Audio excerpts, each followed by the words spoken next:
नमस्कार, जी न्यूज देख रहे हैं आप। बधिरों के लिए विशेष समाचार में आप सभी का बहुत स्वागत है। आपके साथ मैं हूं प्रिया सिंह, मेरे साथ हैं रजनी कालरा। इजराइल और हमास के बीच लगातार 20वें दिन जंग जारी है। दोनों तरफ से बमबारी हो रही है। पिछले 24 घंटे में इजराइल ने गाजा पट्टी में हमास के 250 से ज्यादा आतंकी ठिकानों पर हमला किया। इस युद्ध में अब तक दोनों तरफ के 8000 से ज्यादा लोगों की मौत हो गई है। वहीं अकेले गाजा की बात करें तो वहां 6546 फिलिस्तीनियों ने अपनी जान गंवाई है, जिसमें 2704 बच्चे हैं, 1500 से ज्यादा महिलाएं और 364 बुजुर्ग की भी मौत हुई है। वहीं 24 पत्रकारों की भी जान जा चुकी है। हमास के खिलाफ जंग में आज इजराइल ने बहुत बड़ी कार्रवाई की। इजरायली सेना ने आज सुबह गाजा पट्टी में घुसकर ग्राउंड ऑपरेशन किया। यह ऑपरेशन बहुत बड़ा और गाजा के अंदर तक किया गया। इजरायली सेना का काफिला, जिसमें पैदल सैनिकों के साथ साथ टैंक और बख्तरबंद गाड़ियां शामिल थी, वो गाजा के भीतर घुसी। बताया जा रहा है कि इस ग्राउंड ऑपरेशन का मकसद हमास की ओर से इस्तेमाल किए गए फॉरवर्ड पोस्ट को नष्ट करना और सीमा पर बाड़ को मजबूत करना था। हालांकि बाद में इजरायली सेना वापस लौट आई। इजराइल की बमबारी से पश्चिमी गाजा दहल उठा है।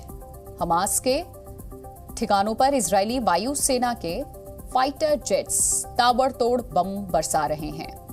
इजराइल के एयर स्ट्राइक में हमास की बुनियादी ढांचे, आतंकी सुरंगों के साथ एंटी टैंक मिसाइल लॉन्चर को तबाह कर दिया।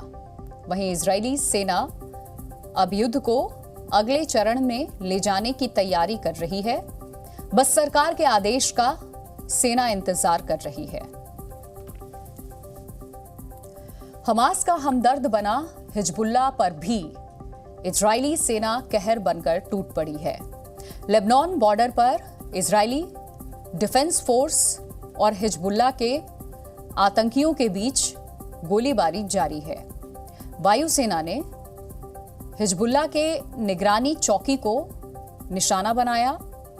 इजरायली सेना ने अब तक हिजबुल्लाह के 45 आतंकी मार गिराए।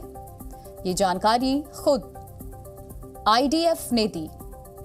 साथ ही लेबनान बॉर्डर पर इजराइल ने टैंक तैनात कर दिए हैं। प्रधानमंत्री मोदी आज महाराष्ट्र दौरे पर हैं।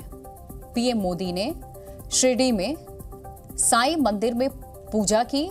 इस दौरान सीएम एकनाथ शिंदे और डिप्टी सीएम देवेंद्र फडणवीस मौजूद रहे। अहमदनगर में पीएम ने नीलवंडे बांध का जल पूजन किया और बांध का नहर नेटवर्क राष्ट्र को समर्पित किया। पीएम मोदी गोवा का भी दौरा करेंगे। गोवा में पीएम 37वें राष्ट्रीय खेलों का उद्घाटन करेंगे।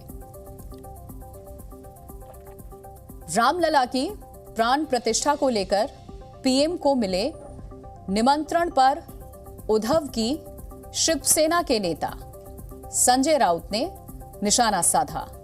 संजय राउत ने कहा कि पीएम को आमंत्रण की जरूरत नहीं, मोदी जी पीएम हैं, खुद ही जाएंगे। साथ ही कार्यक्रम को 2024 चुनाव की तैयारियां बताई गई। कांग्रेस नेता सलमान खुर्शीद ने भी पीएम को न्योता देने पर सवाल उठाए। खुर्शीद ने पूछा है कि क्या भगवान राम सिर्फ एक ही पार्टी तक सीमित हैं? विपक्ष के नेताओं को कार्यक्रम में नहीं बुलाया। वहीं डिप्टी सीएम यूपी के ब्रजेश पाठक ने राउत के बयान पर पलटवार किया। और कहा कि विपक्ष हमेशा से राजनीति करता है। राजस्थान में आज हुई ईडी की कार्रवाई से राजनीति गर्मा गई। राजस्थान कांग्रेस के प्रदेश अध्यक्ष गोविंद सिंह डोटासरा की संपत्तियों पर ईडी ने आज छापेमारी की। इसी के साथ सीएम गहलोत के बेटे वैभव गहलोत को ईडी ने समन भेजा। इस पर अशोक गहलोत केंद्र सरकार पर निशाना साधते नजर आए और कहा कि भारतीय जनता पार्टी ईडी और दूसरे एजेंसियों का दुरुपयोग कर रही है।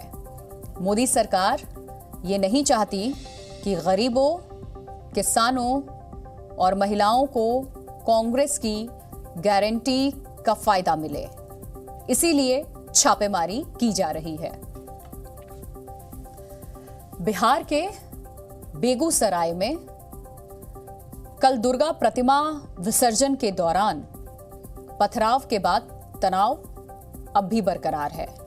केंद्रीय मंत्री गिरिराज सिंह घटनास्थल पर पहुंचे और दावा किया कि बेगूसराय में हिंसा संयोग नहीं, प्रयोग है। गिरिराज ने आरोप लगाया कि बेगूसराय को टारगेट किया गया। नीतीश सरकार पर हमलावर होते हुए कहा कि हिंदुओं को जेल में बंद कर दिया गया है और प्रशासन हिंदुओं को डरा रहा है। कल मूर्ति विसर्जन के लिए जा रहे लोगों पर पथराव किया गया था, जिसके बाद दो समुदाय आमने सामने आए। दोनों तरफ जमकर पत्थरबाजी शुरू हुई। भीड़ ने कई गाड़ियों को आग के हवाले कर दिया, कई दुकानों में भी आग लगाई। इस मामले में पुलिस ने 10 लोगों को गिरफ्तार कर लिया है। इन्हीं खबरों के साथ बधिरों के लिए विशेष समाचार में फिलहाल इतना ही। एक छोटा सा ब्रेक के बाद भी जी न्यूज पर खबरें जारी हैं। जी न्यूज।